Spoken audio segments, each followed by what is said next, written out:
Morning, Mark. Good morning, Dawn. Sorry about this. I had some technical issues. It's quite involved, this production aspect, you know. No. But I'm doing an all right job generally.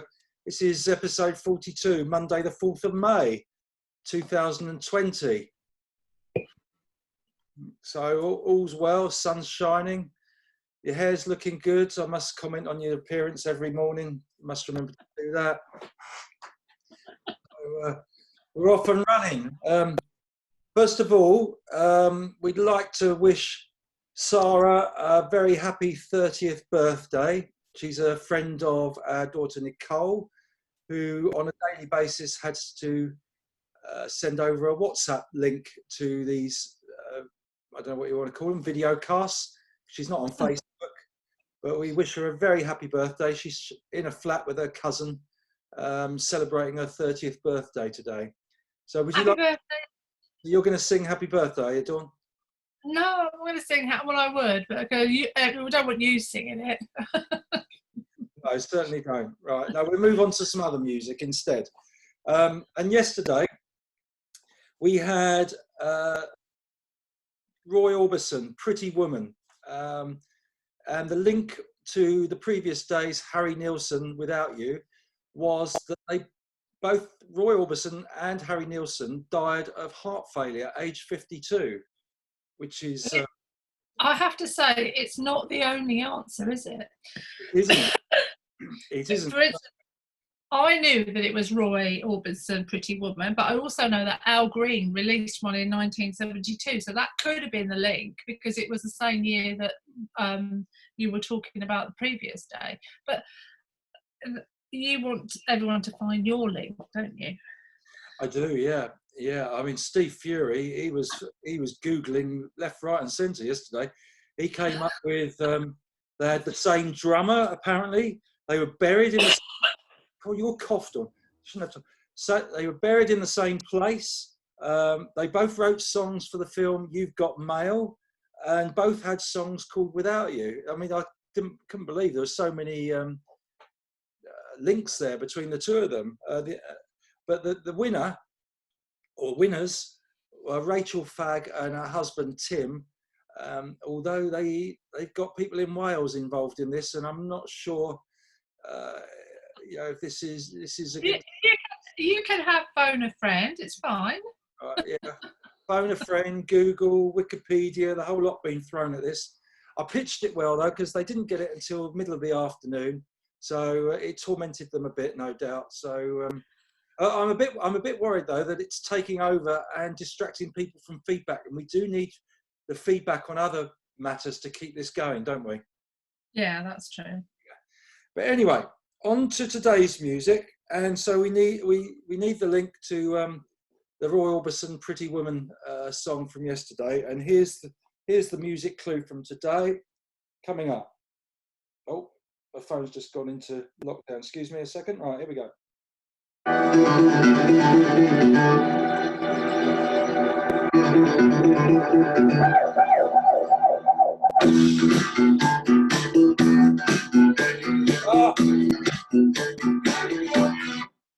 Almost went too far there.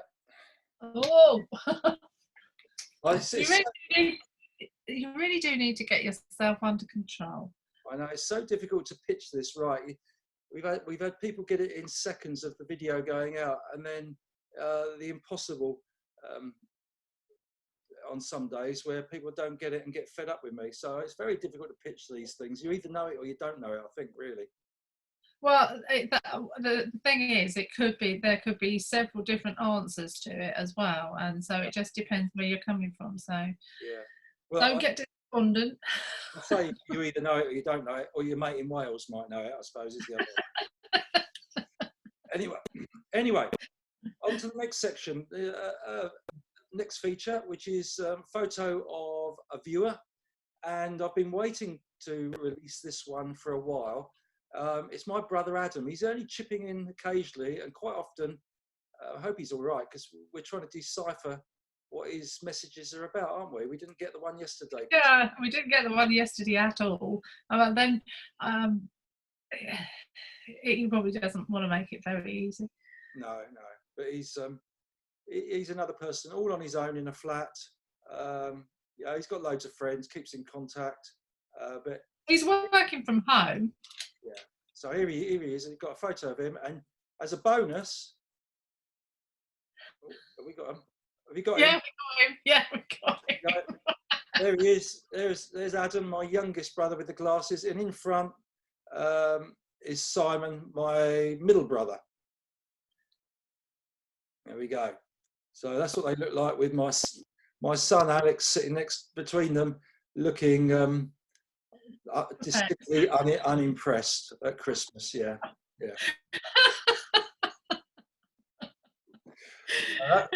That's that. And while we're on photos, this is what I've been meaning to show the last couple of days. Picture of you from your school days coming up for everybody. Here we go. There we go. Bless her, smiling. Yeah. One tooth missing. You spent some time on that hair, haven't you? Well, even when I was younger, I liked it off my face, and yeah. My mum probably did it for me. There you go. Back to today. I think you look better today, to be honest. So feedback from yesterday. Oh dear. Rachel Fagg thought we were a bit racy yesterday. I think we were suggestive. We weren't racy. We were suggestive. Seductive, not suggestive. So, yeah, maybe. Seductive. Sorry. Yeah. Yeah. But we were suggesting things as well. We were suggesting. And Tim, her husband, appreciated his moment of fame. Being a judge, he can't have his own Facebook page, and there's a few people can't. You've got to be careful on social media, like judges, teachers, and the like.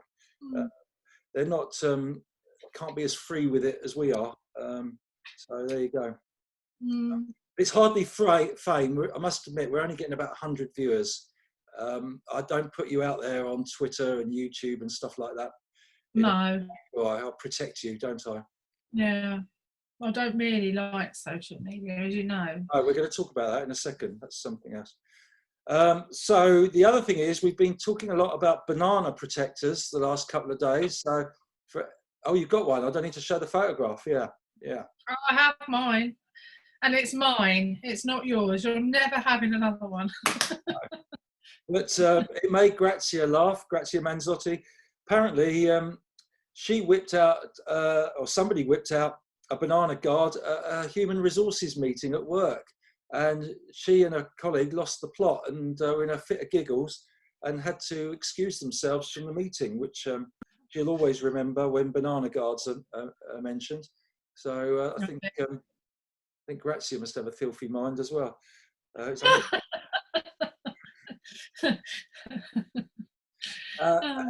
a big shout out to Graham Saker on the feedback yesterday. I posted a photograph of Dave Adkin from 1951, his school photograph with his classmates, and Graham somehow picked him out from the lineup, which was incredible. Very impressed. Using expression identification techniques, Graham was. Yeah. He's very clever then.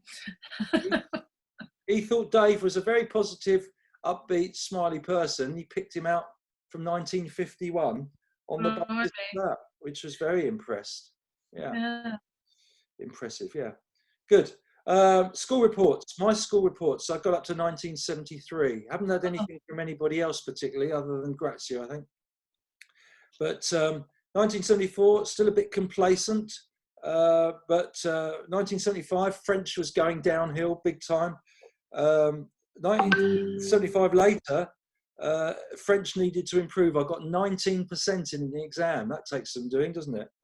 And then it got a little bit better 1976 onwards. But what I noticed with my school reports, I don't know about if you can remember yours, but the exam results were like 40% to 50% and getting quite good comments. My impression today is everyone's getting 70, 80, 90%. Do you think we're being a lot less, I don't know, honest or tough with today's I do think there's a completely different system today than there used to be. I mean, like for instance, we all sat the 11 plus. Well, you can choose today whether you sit it or not, so it's your choice. So some of the things that we remember have changed quite a lot, and you'd have to go back to school to understand it all. So I'm not really sure. I don't. I think it's coursework and everything else. I mean, certainly, is a percentage of your mark, etc. So maybe, but even so, if you got 60% and you're only getting like 33, that's not so hot, is it? That's only 50%. Yeah, I know. I was quite surprised. I thought they looked dreadful results, but the teachers seemed to think they were all right, and even like 35%. I couldn't work it out, but you went to Judd, so you weren't a dumb boy, were you? Really? I do think that pressures on people generally. My perception is they're higher because there's more information available. There's league tables and the like. Everyone's being scrutinised much more than back in our day. In life. Well, I do think that schools are made accountable, aren't they? And some, if they get a pupil that they don't particularly think is going to get the grade, etc., they pass them on to somewhere where they can be successful. I mean, nobody wants to fail when you're, in that age group, do you? Because, I mean, obviously it means a lot to you, doesn't it? Psychologically, it's better to succeed at something rather than fail continuously. So I think that is more the philosophy of today's schooling than it is in our. Oh, I wish you'd turn the wretched thing off. You've lost the train of thread there, haven't you? Yeah. Well, no, you're beginning to annoy me. Yeah. Well, on that, life's changing all the time, I think, and even with not so great exam or school reports and exam reports, there's still opportunities, isn't there? And a whole new world out there for entertainers, reporters, etc. We mentioned social media. Go on, you're going to say something there. Go on, I could tell. Well, from my point of view, we can't all be academically successful. And so we're not all made the same. So what do you do with those people who aren't academically astute, etc.? You've got to find the key, and I do think it's important that teachers find that key for that child before they leave school, because it is so important that they have some success and feel part of society. And this is a really big topic, and it does worry me slightly that if someone is failing at school, I do think that the parents have to work harder to find the key for learning, because we don't all learn the same way, and that is the big problem. It's not necessarily about discipline, etc. It's just the fact that they probably don't understand what you're trying to teach them, and you've got to approach it in a different way so that they can understand. Yeah, very good. That's a very good point. And just to finish off, I just quickly touch back on social media today. That's another area where people are judged, if you like. You've signed up for Facebook because of this little series.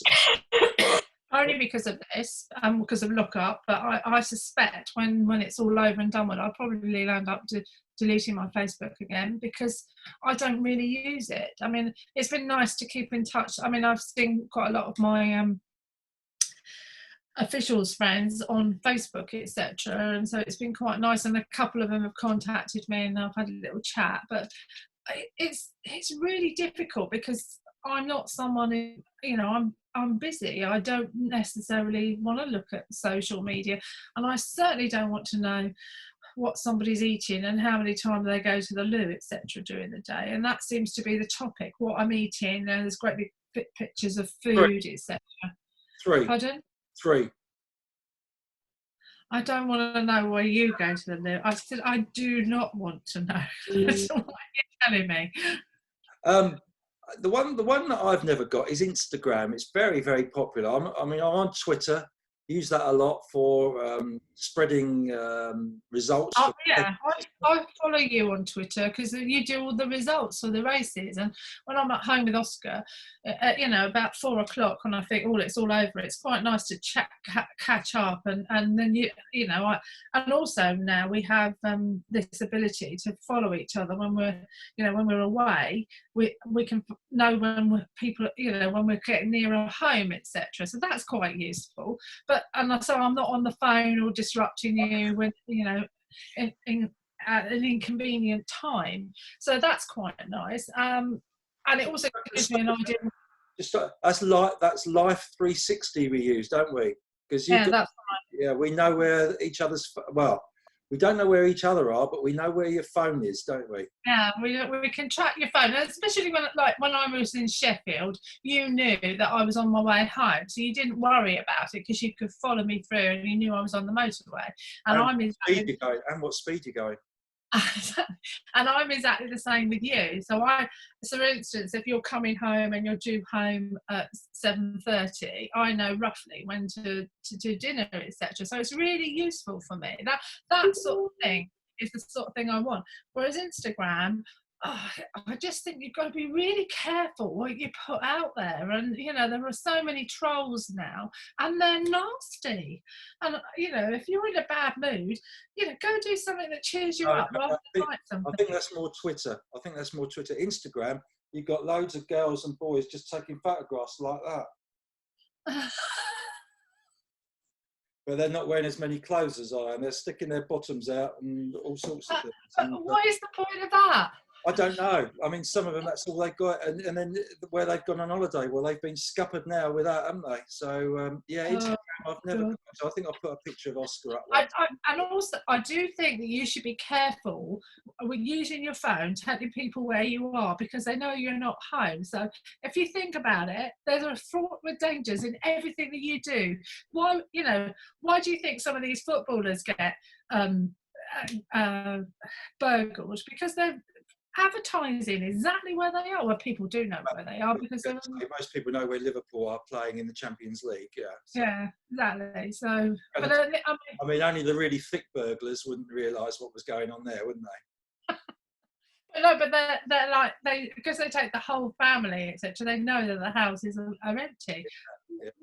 Why are you people doing it? I mean, I don't understand it at all. Never mind. Be careful, people. Although crime is down quite a lot and shoplifting, there's nothing to shoplift. So yeah, it's crime is down in most areas. Of crime are down. Domestics have gone up, but we're very happy, aren't we? We're surviving. And that'll do for now. Okay, cheerio then, everybody. Cheerio, Dawn. Bye, everybody. Happy birthday, Sarah.